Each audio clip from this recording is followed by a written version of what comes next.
रे चुपचाप नुसता पटर पटर करत राहतेस. खेळायला नाही, खेळायला बोलवायला आलास ते बिचारी झाडझूड करत आहे आपल्या घराची. असा नाही तर का हे सोनू मोनू रिंकी जिंकी पूर्णचे पूर्ण घरी बिचारे येऊन गेले. बिचारीच्या घरी न डिस्टर्ब करते. झाडू करत नाही तर का करन बिचारी. एक तर सौतेली माय आहे तिची.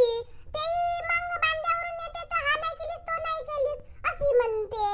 आता बिचारी झाडू बी नाही करन का.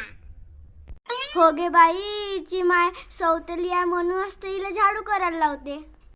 तेव्हा आमची माय आम्हाला पडल्या काढीला हात नाही लावते. हिची मम्मी तर हिला झाडू करायला लावते, भांडे घासायला लावते, पोचा करायला लावते. आमची मम्मी तर आम्हाला काहीच नाही करायला लावे. आपल्या हात आपले झाडझूड वगैरे सगळे आपल्याच हातान करते. आम्ही तर मस्त 9-10 वाजता झोपले राहतो. आमची आंघोळी करून देते आमची मम्मी. हिची मम्मी सोतेली आहे, हिची मम्मी करूनच नाही देत आंघोळ वगैरे सगळं काही. हटगे माय, हिची मम्मी कशी लिंगाली तर.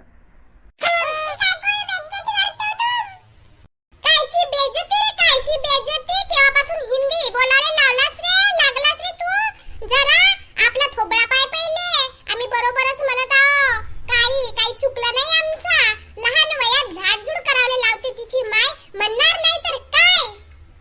म्हणूनच तर म्हणतात सौतेली माय. माय एवढी सर येते का सौतेली मायला.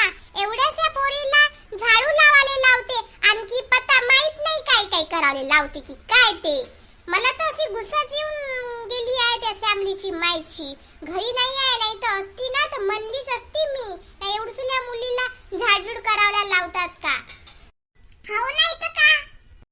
चल गा फेक झाडू. चल आमच्या सोबत खेळायला. बघू मग तुझी मम्मी आल्यावर. मग तुझ्या पप्पाजवळ नाव सांगतो आम्ही का थोडं छोट्याशा पोरीला झाडझूड करायला लावते ना मग जास्त शहाणी बनते म्हणून. हे भगवान, काय आहे जमाना. हिची मम्मी रात दिवस पसरत राहते आणि इकडे तिकडे जाऊन मांद्या बसते.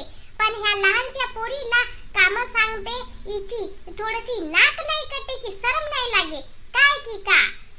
हिच्या बापाला नाही दिसत असते का काय. तर तोही आणला होऊन गेला आहे पप्पाईचा मम्मीच्या प्रेमामध्ये. रिंकी जिंकी सोनू आता जाऊया. इथेच कितीपर्यंत प्रवचन सांगणार आहे की तू काय. चला आता जाऊ नाही तर इथेच वेळ होऊन जाईल. चल ग सोड आता झाडूचा हात आणि तू पण चल आमच्या सोबत. चला चला चला चला जाऊ.